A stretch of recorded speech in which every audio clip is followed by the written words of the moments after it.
Hi friends, good morning. Welcome to my channel my family dairy. ఎలా ఉన్నారండి? అందరూ బాగున్నారా? నేను కూడా బాగున్నానండి. మీరందరూ ఎలా ఉన్నారో నాకైతే కామెంట్ సెక్షన్లో కామెంట్ చేయండి. సో ఇప్పుడైతే నేను ఇప్పుడే లేచాను. చాలా చలిగా ఉంది. రండి, టీ పెడుతున్నాము. పాలు, టీ. మామయ్య కోసం కాఫీ కలుపుతూ ఉన్నాను. సో మామయ్య మామూలు లెమన్ టీ అలాంటివి తాగరనమాట, అందుకని కాఫీ కలుపుతూ ఉన్నాను. సో తీసుకెళ్ళి ఇవ్వాలి. పాలైతే మరిగిపోయాయి. సో చాలా పని ఉందండి, ఎక్కడ పని అక్కడే ఉంది. అసలు నిన్నంతా ఏం పని చేయలేదు, దానివల్ల పనంతా పెండింగ్ పడిపోయింది. చూపిస్తానండి.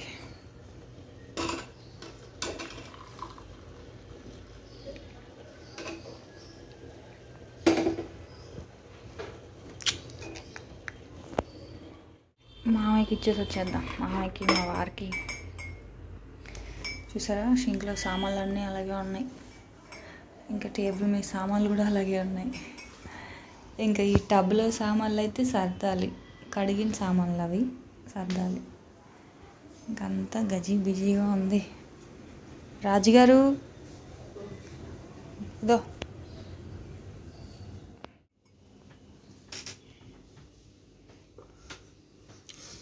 హట్టుగా ఒక బరువుగా ఉంది, తీసుకో.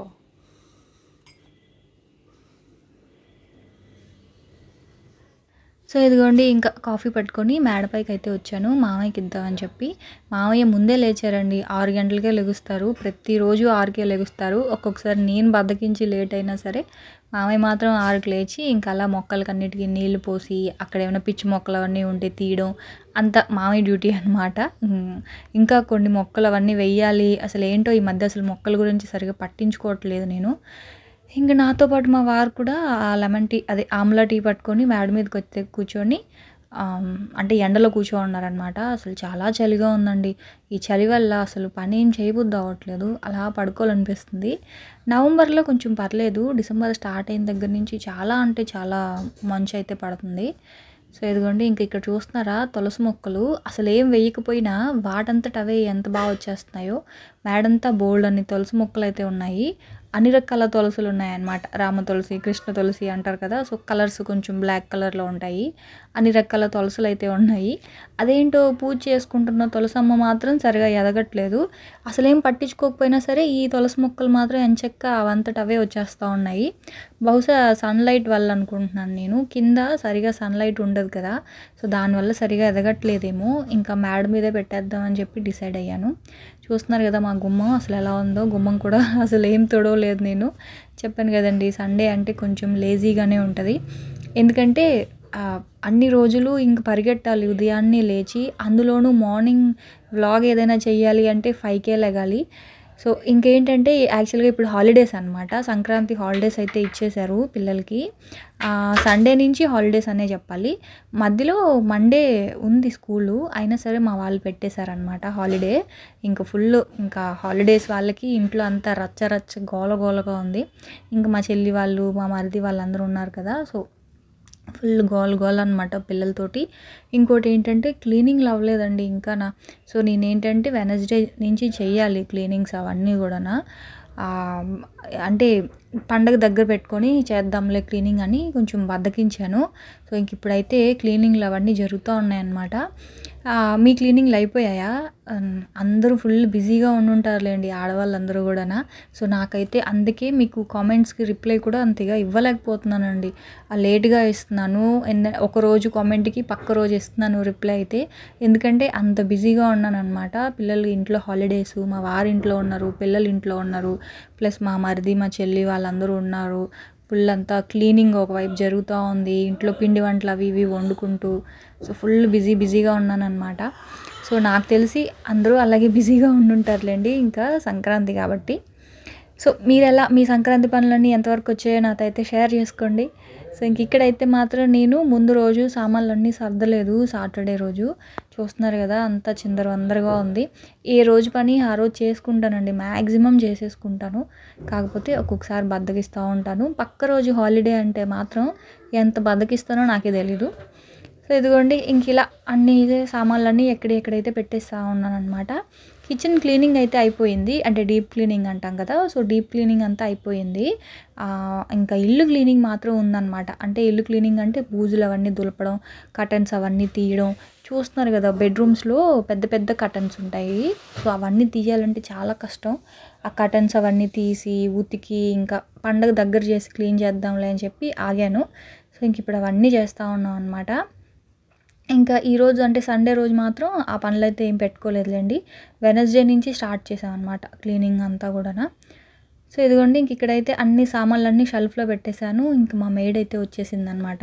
ఇంక అందుకని చెప్పి త్వరగా ఈ సామాన్లన్నీ కూడా వీటిల్లో పెట్టేస్తూ ఉన్నాను. అంటే ఈ టబ్స్లో పెట్టేస్తే ఇంకా ఆవిడ అవన్నీ కూడా పట్టుకెళ్ళిపోతుంది. మామూలుగా అయితే 2 టబ్బులు ఉండేవండి. ఒక టబ్బు మేడ మీద ఉన్న, ఇంకో టబ్బు కింద పెట్టేదాన్ని. ఏం చేశానంటే ఒక టబ్లో మట్టి ఉంటుంది కదా, సో ఏదైనా పెద్ద మొక్క వేద్దామని చెప్పి ఆ టబ్లో మట్టి గెత్తం అవన్నీ కలిపి పైన పెట్టేశాను అనమాట. సో టబ్బు లేకుండా అయిపోయింది, దానివల్ల ఒక టబ్బే అయిపోయింది, ఇబ్బంది అయిపోతూ ఉంది. సో మొత్తానికి ఇంకా సామాన్లన్నీ ఆవిడకి ఇచ్చేసాను. ఆవిడైతే మేడ మీదకి పట్టుకొని వెళ్ళింది. ఇంక మొత్తం అంతా ఎదుగోండి ఇలా తుడిచేస్తూ ఉన్నాను అనమాట. ఏమైనా ఇల్లు క్లీనింగ్లు అంటే అసలు పండుగలు వస్తున్నాయంటే టెన్షన్ వస్తుంది క్లీనింగ్ల వల్ల. సంక్రాంతికి ఒకసారి, వరలక్ష్మి వ్రతం ముందు ఒకసారి, ఇంకా అట్లా కనీసం సంవత్సరంలో 3 టైమ్స్ క్లీన్ చేస్తానండి ఇల్లు అంతా.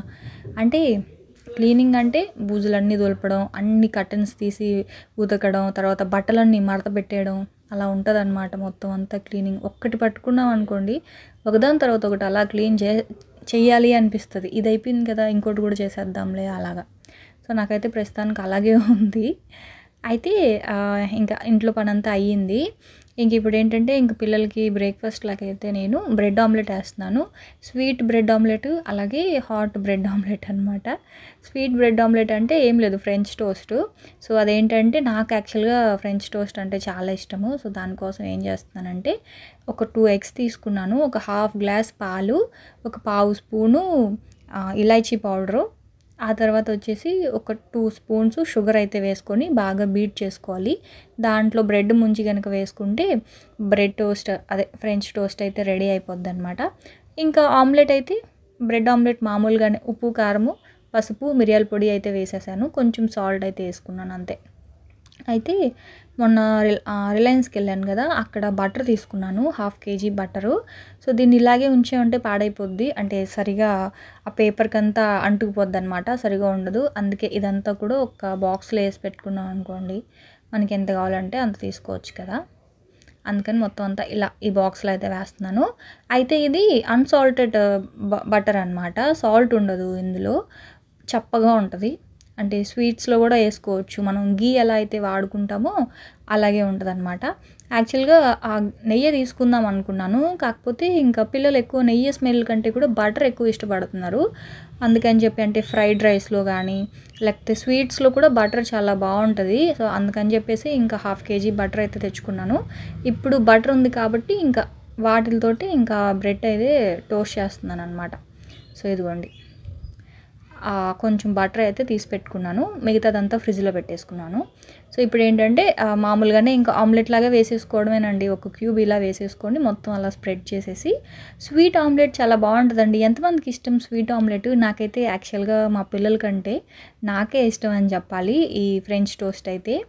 ఇంకా ఇందులో ఇది ఉంటుంది కదా దాల్చిన చెక్క పౌడరు, సో దాల్చిన చెక్క పౌడర్ వేస్తారు. ఆ తర్వాత నట్మేడ్ పౌడర్ అని చెప్పి దాన్ని ఏమంటారు, బిర్యానీలో వేస్తాం కదండి, అదొక కాయలా ఉంటుంది, జాజికాయ ఏదో ఉంటుందండి, రౌండ్గా ఒక ఉంటుంది. సో దాన్ని ఆ పౌడర్ కూడా వేస్తారు, బిర్యానీ మసాలాలో ఇస్తారు కదా. సో ఆ కాయ నాకు రావట్లేదు చెప్పడానికి, దాన్ని కూడా పౌడర్ చేసి అది కూడా వేస్తారు, ఆ స్మెల్ కూడా బాగుంటుంది. కాకపోతే ఇంక నేను అవన్నీ ఏం వేయను, నేను ఎక్కువగా వేసేది వెనిలా ఎసెన్స్ వేస్తాను, లేదు అనుకుంటే ఇలైచీ పౌడర్ అయితే వేస్తాను అనమాట, అంతే. సో ఇంక ఇవాళ అయితే వెనిలా ఎసెన్స్ కూడా ఏం వేయలేదు, జస్ట్ ఇలైచీ పౌడరే వేసాను. ఇంకా బటర్లో వేస్తాం కాబట్టి చాలా కమ్మగా ఉంటుంది అనమాట. నాకు చాలా ఇష్టం, మా పిల్లలకంటే నాకే ఎక్కువ ఇష్టం ఈ ఫ్రెంచ్ టోస్ట్ అయితే. పిల్లలు ఎక్కువ హాటే తింటారు, సో అందుకే వాళ్ళకి ఎక్కువ ఎగ్స్ వచ్చేసి సాల్ట్, కారము, పెప్పరు అయితే కలిపాను. ఒక 4 బ్రెడ్ స్లైసెస్ అయితే మాత్రం ఇలా స్వీట్గా చేస్తున్నాను అనమాట. చూస్తున్నారు కదా కేక్లా ఉంటుందండి, చాలా జ్యూసీగా, చాలా సాఫ్ట్గా. చూడండి ఎంత బాగుందో కదా. ఆ బటర్లో ఫ్రై అయితే మంచి స్మెల్ వస్తుంది, చాలా బాగుంటుంది. సో ఇదిగోండి యాక్చువల్‌గా బనానా టోస్ట్ చేద్దాం అనుకున్నాను. బనానా చాక్లేట్ పెట్టి స్టఫింగ్ లాగా. కాకపోతే ఇంక వాళ్ళు ఆకలి అంటున్నారు. సో, ఇప్పుడు అంత టైం లేదని చెప్పేసి ఇంక నార్మల్ టోస్ట్ అయితే చేసేసాను. మధ్యలో చాక్లేట్ ఉంటది కదా! Dark chocolate. సో, మధ్యలో కొంచెం డార్క్ చాక్లేట్ పెట్టి కొంచెం బనానా స్లైసెస్ లాగా కట్ చేసి అందులో పెట్టి అప్పుడు డిప్ చేసి వేస్తే చాలా బావుంటది. చేద్దాం అనుకున్నాను గానీ ఇంక అలా అవ్వలేదు. ఎక్కడ మా పిల్లలు లేట్ అయిపోయింది కదా! సో, వాళ్ళకి కూడా ఆకలేస్తుంది. అందుకనే ఇంకా ఫాస్ట్‌గా పెట్టేస్తా ఉన్నాననమాట. ముందు ఏదో ఒకటి తినేయండిరా బాబు అన్నట్లుగానే ముందైతే చేసేసాను. ఇవి కొన్ని, అవి కొన్ని అయితే చేస్తున్నాను. సో, నేనైతే హాట్‌వి పెద్దగా తినను. అంటే నార్మల్ బ్రెడ్ ఆమ్లెట్ అయితే నేను పెద్దగా తినను. మా వారు, పిల్లలు అయితే తింటారు. సో, మామయ్యకి ఏంటంటే దోస పిండి ఉంది. సో, మామయ్య ఇలాంటివి తినరు. మామయ్య కోసం దోసలైతే ఏసి ఇచ్చేస్తాననమాట. ఇదిగోండి ఇంతే. దీని మధ్యలో మీరు కావాలి అనుకుంటే tomato, onion, cabbage, carrot, capsicum ఇలా వెజిటేబుల్స్ ఏవైనా పెట్టుకోవచ్చు. కొంచెం టమాటా కెచప్, మయోనీస్ వేసుకొని. కాకపోతే ఇప్పుడు అంత టైం కూడా లేదు. నార్మల్‌గా కట్ చేసి అలా ఇచ్చేసాననమాట అంతే. ఇంక అందులో నేనేం పెట్టలేదు. అంటే ఏమంటారు వెజిటేబుల్స్ కానీ, మయోనీస్ కానీ ఏం వేయలేదు. ఒకవేళ మీరు తినేలా ఉంటే కొంచెం టమాటా కెచప్ కానీ, మయోనీస్ వేసుకొని తింటే చాలా బాగుంటుంది. ముందైతే పిల్లలకైతే పెట్టాను. మా వారికైతే ఇంకా ఫ్రై అవుతూ ఉన్నాయి. సో, ఇంక టిఫిన్లు అవన్నీ అయిపోయిన తర్వాత ఫ్రెష్ అయిపోయాను. సో, ఫ్రెష్ అయిపోయిన తర్వాత ఇంక ఇదిగోండి బట్టలు అవన్నీ ఉతికేస్తున్నాను. ఇంకా హాలిడేస్ కదా! యూనిఫామ్స్ ఇవన్నీ ఉతికి పక్కన పెట్టేస్తే ఓ పని అయిపోద్ది. లేదంటే ఇంక మళ్ళీ ఆ యూనిఫామ్‌లు అలా ఉండిపోతాయి కదా! అందుకని చెప్పేసి ఇంక అవన్నీ ఏసేసాననమాట. అంటే ఇంకా వాషింగ్ అంతా అయిపోతే ఒక పని అయిపోద్ది కదా అని చెప్పేసి ఇంకా అలా బట్టలైతే ఉతికేసి అంటే మిషన్‌లోనే వేసానులెండి. అవైతే తీసుకొని ఇంకా ఆరబెట్టేస్తా ఉన్నాను. ఇంక మా మేడైతే సామాన్లన్నీ కూడా కడిగేసి వెళ్ళిపోయింది. ఇంకా అవేంటంటే సాయంకాలం వరకు అలా ఉంటాయి. నీళ్ళన్నీ కొంచెం స్ట్రెయిన్ అయిన తర్వాత మళ్ళీ తీసుకెళ్ళి మళ్ళీ అవన్నీ సర్దుకోవాలి. రోజు సామాన్లు సర్దాలంటే చిరాకండి. కానీ ఏం చేస్తాం తప్పదు. అలా పెట్టేసుకున్నామంటే సామాన్లు ముక్కు వాసన వస్తాయి. అంటే సరిగా ఎండకుండా గనుక పెట్టేస్తే మళ్ళీ ముక్కు వాసన వచ్చి బొద్దింకలు వస్తాయన్నమాట షెల్ఫ్‌ల లోపల. అందుకనే సరేలే ఎండలో గనుక గిన్నెలు బాగా ఎండాయి అనుకోండి మనకి అన్నం కూరలు కూడా త్వరగా పాడవ్వవు. అందుకని చెప్పేసి ఇంక అలా ఉంచుతాను సామాన్లయితే ఎండలో. ఇంకైతే బట్టలు ఆరేసేసాను. ఇంక ఇప్పుడైతే కిందకి వెళ్తా ఉన్నాను. ఇంకా వంట చేయాలి. సో, వంట ఏంటంటే మటన్ తీసుకొచ్చారనమాట. సో, మటన్ పులుసు, మటను ములక్కాడ పులుసు, చింతపండు పులుసు వేసి చేస్తాను. చాలా బాగుంటుంది. చేపల పులుసు లాగా చేస్తానన్నమాట మటన్ పులుసు. ఇంక ఇక్కడేమో మా వాళ్ళు హాయ్ నాన్న మూవీ వచ్చింది నెట్‌ఫ్లిక్స్‌లో అనుకుంటా. అది పెట్టుకొని చూస్తూ ఉన్నారు. నేనేమో ఆ సినిమా వింటూ వంట చేస్తూ ఉన్నానన్నమాట. సో, ఇదిగోండి అయితే చెప్పాను కదా మటను ములక్కాడ పులుసు అనమాట. మసాలా పులుసు కాదు, కొంచెం స్పైసీగా పుల్లగా ఉంటుంది ఈ పులుసు. అయితే పిల్లలు మటన్ తినరు కాబట్టి వాళ్ళ కోసం బంగాళదుంప వేపుడైతే చేస్తున్నాను. సో, ఫస్ట్ అయితే మటన్ పులుసు కోసము ఒక పెద్ద సైజు ఆనియను, ఒక 2 టమాటాలు కట్ చేసుకున్నాను. ఆ తర్వాత క్లీన్ చేసి పెట్టుకున్న మటన్ అయితే వేసేసాను. ఇప్పుడు అందులోనే కొంచెం ఉప్పు, అంటే ఒక పావు స్పూన్ ఉప్పు, పావు స్పూన్ పసుపు, ఆ తర్వాత ఒక అర స్పూన్ వరకు కారము, ఇక్కడ వచ్చేసి ఒక అర స్పూన్ వరకు ధనియాల పొడి, ఆ తర్వాత వచ్చేసి ఇంకా అల్లం వెల్లుల్లి పేస్ట్ అనమాట. ఒక అర స్పూను అల్లం వెల్లుల్లి పేస్ట్ అన్నీ వేసేసుకొని ఇలా బాగా మిక్స్ చేసేసుకోవాలి. మిక్స్ చేసేసుకొని ఇంకా స్టవ్ మీద పెట్టేసుకొని వాటర్ వేసి ఉడికించేసుకోవడమే అనమాట. ఆ తర్వాత చింతపండు పులుపు అవన్నీ లాస్ట్లో అయితే వేసుకుంటాం. సో, ఇదిగోండి ఇంక ఫస్ట్ అయితే స్టవ్ మీద పెట్టి కొంచెం నీచు వాసన పోయే వరకు అలా ఫ్రై చేసుకుంటే, అంటే నీళ్ళు వస్తాయి కదా మటన్లో నుంచి, ఆ నీళ్ళన్నీ బయటకు వచ్చేంత వరకు ఒక 5 నిమిషాలు ఇలా స్టవ్ మీద పెట్టేశాను సిమ్లో పెట్టి. ఇప్పుడు ఏంటంటే బంగాళదుంపలు కూడా ఫ్రై చేసుకుంటున్నాను, అదే కట్ చేసుకుంటున్నాను ఫ్రై కోసము. పిల్లలు కొంచెం ఇష్టంగా తింటారు పొటాటో ఫ్రై అయితే, అందుకని చెప్పేసి. ఇంకా రసం ఉన్నాయి, వామ్ చారు అయితే ఉన్నాయి, ముందు రోజు చేశాను. సో, వామ్ చారు ఉన్నాయి, వామ్ చారు, పొటాటో ఫ్రై. అయితే అక్క ఎందుకక్క మీ పిల్లలు అసలు నాన్ వెజ్ తినరు అని అడుగుతున్నారు. ఏమోనండి నాకు తెలీదు. చిన్నప్పుడు పెడుతుంటే తినేవాడు కాదు మా పెద్ద బాబు. ఇంకా మా ఆయన అన్నారు పోనీలే తినకపోతే పోనీ, నాన్ వెజ్ తినకపోతే బాగా చదువు వస్తుంది అని చెప్పి అనేవాళ్ళు అనమాట. సో, అదే మా పెద్దోడికి అదే మైండ్లో ఉండిపోయింది. ఒక్కొక్కసారి చికెన్ని చూసి టెంప్ట్ అవుతాడు, తిందాం అనిపిస్తుంది వాడికి. తినమ్మా అంటే మాత్రం ఎందుకో మళ్ళీ నాకు వద్దమ్మా నేను తిన్ను, నాకు వద్దు అని వాడే కంట్రోల్ చేసుకుంటాడు. తినడు, వాడికి తినాలనిపించినా తినడు. అదేంటో అన్నట్లుగానే మా పెద్దోడు చాలా బాగా చదువుతాడండి. అంటే నాన్ వెజ్ తినడం వల్ల చదువు రాదు అట్లానేం కాదు, కానీ ఏమో వాడు అది మైండ్లో పెట్టేసుకున్నాడు. నాన్ వెజ్ తింటే సరిగా చదవరు అనే ఒక మూఢనమ్మకం. వాడిని చూసి మా చిన్నోడు కూడా నాన్ వెజ్ అయితే తినడు. ఇంకా అలా సో అందుకని పిల్లల కోసం ఏదో ఒకటి మళ్ళీ వండాలి నేను. సో ఇదిగోండి ఇంకా బంగాళదుంపలు కట్ చేసి స్టవ్ మీద పెట్టేశాను. అదైతే ఒక 30% కుక్ చేసుకున్నాను అంతే బంగాళదుంపల్ని. ఇంకా కుక్కర్లో కూడా కొంచెం ఒక గ్లాస్ వాటర్ అయితే వేసేసి ఒక 3 విజిల్స్ అయితే పెట్టేశాను. సో ప్రెషర్ పోయిన తర్వాత కూర పోపు పెట్టుకుందాము. ఇంక ఈ లోపల బంగాళదుంపకి పోపు అయితే వేసుకుంటున్నాను. కడాయిలో ఆయిల్ వేసేసుకొని పోపు అనమాట, ఆవాలు, జీలకర్ర, శనగపప్పు, మినపప్పు, వెల్లుల్లిపాయలు, ఎండుమిర్చి, కరివేపాకు, పోపు కొంచెం బాగా ఫ్రై అయిపోయిన తర్వాత ఒక ఆనియన్ అయితే వేసుకుంటున్నాను. ఇదిగోండి చిన్న చిన్న ముక్కల్లా కట్ చేసి పెట్టుకున్న ఆనియను. సో బంగాళదుంపలు ఏంటంటే ఒక 30% కుక్ చేసుకుంటే చాలు. బంగాళదుంప వేపుడు అనేది చాలా అంటే చాలా బాగా వస్తుంది. అంటే ఎక్కడ మనకి కడాయికి అంటుకుపోయి మాడిపోవడం అట్లా ఉండదన్నమాట. చాలా బాగా క్రిస్పీగా ఫ్రై అవుతాయి. సో పోపు బాగా వేగిన తర్వాత ఉల్లిపాయలు వేసుకొని, ఉల్లిపాయలు వేగిన తర్వాత ఉడకబెట్టుకున్న బంగాళదుంపలు అయితే వేసేసుకోవాలి. ఆ తర్వాత అందులో కొంచెం పసుపు అయితే వేసేసుకొని ఇదిగోండి ఇలా ఒకసారి బాగా కలిపేసుకోవాలి. ఆ తర్వాత సిమ్లో పెట్టేసేయండి. కొంచెం బాగా ఉడకాలి కదా, అంటే మనం అంత ఎక్కువ ఉడికించుకోలేదు బంగాళదుంపల్ని, జస్ట్ 30% కుక్ చేసుకున్నాం కాబట్టి కొంచెం సిమ్లో పెట్టి మూత పెట్టేస్తే అది ఉడుకుతూ ఉంటుంది. ఇంక ఈ లోపల ఏంటంటే ఇదిగోండి ఇది ప్రెషర్ అంతా పోయింది. ఇంక ఇప్పుడు దీంట్లో ఇప్పుడు ఏమేం చేయాలో ఒకసారి చూపిస్తాను. మీరు ఇక్కడ ఉల్లిపాయ టమాటా కూడా మనం పెద్ద పెద్ద ముక్కలు వేసేసుకున్నాం కదా. సో పెద్ద పెద్ద ముక్కలు వేసుకున్నా సరే బాగా ఉడికిపోతాయి అన్నమాట కుక్కర్లోనే కాబట్టి. ఇప్పుడు ఇందులో ఒక పెద్ద నిమ్మకాయ సైజ్ అంత చింతపండు రసం ఉంటుంది కదా, సో ఆ రసం అయితే వేసేసాను. ఇంక ఇది వచ్చేసి ఆల్ కర్రీ మసాలా పౌడర్ అని మీకు ఇదివరకు చూపించాను. సో ఇదేంటంటే జీడిపప్పు, కొబ్బరి, గసగసాలు, హోల్ గరం మసాలా అన్నీ వేసుకొని ఫ్రై చేసి పొడి చేసి పెట్టుకున్న గరం మసాలా పౌడర్ అనమాట. చాలా కమ్మగా ఉంటుంది. పులుసు కూరలు, గ్రేవీస్ దేనికైనా సరే ఒక 2 స్పూన్లు వేసుకుంటే కూర చాలా చిక్కగా వస్తుంది. సో అదైతే వేసేసి ఉప్పు తగ్గింది, కొంచెం ఉప్పు కూడా కలిపేశాను. అదైతే ఉడుకుతూ ఉంది. సో ఇంక ఈ లోపల ఏంటంటే ములక్కాడలు వేసుకోవాలి కదా. సో కొంచెం పోపు పెట్టుకొని ములక్కాడలని ఫ్రై చేసుకొని అందులో యాడ్ చేసుకుంటే చాలా బాగుంటుంది. సో చింతపండు పులుపు ఎప్పుడు వేసినానండి కొంచెం మెంతులు, ఒక 10 మెంతులు వేసుకుంటే ఆ చింతపండు ఫ్లేవర్కి మెంతులు యాడ్ అయితే చాలా బాగుంటుంది, మంచి ఫ్లేవర్ వస్తుంది. చింతపండుకి మెంతులు ఫ్లేవర్ యాడ్ అయితే చాలా మంచి ఉంటుంది అన్నమాట కూర. అందుకని ఒక 10 మెంతులు, ఒక 1/2 స్పూన్ ఆవాలు వేసుకొని, కరివేపాకు, ఎండుమిరపకాయలు, అలాగే ములక్కాడలు వేసేసి ఒకసారి ఆయిల్లో కొంచెం ఫ్రై చేసేసుకొని ఉడుకుతూ ఉన్న ఈ పులుసులో వేసేసుకొని ఒక 10 నిమిషాల పాటు ఉడికించుకున్నాము అంటే ములక్కాడలు కూడా బాగా ఉడికి పులుపు అవన్నీ పట్టుకుంటుంది. సో పులుసు చాలా బాగుంటుంది. యాక్చువల్గా అయితే ఇందులో చామదుంపలు వేయాలి. సో చామదుంపలు లేవు, అందుకనే ములక్కాడ అయితే వేశాను. చామదుంపలు మటన్ కర్రీ అసలు అదిరిపోతుంది. కాకపోతే ఇంకా నా దగ్గర లేవని ములక్కాడలు వేసుకో. ములక్కాడ కూడా బాగుంటుంది, కానీ చామదుంపలు అయితే ఇంకా చాలా బాగుంటుంది. సో మటన్ కర్రీ అయితే రెడీ అయిపోయింది.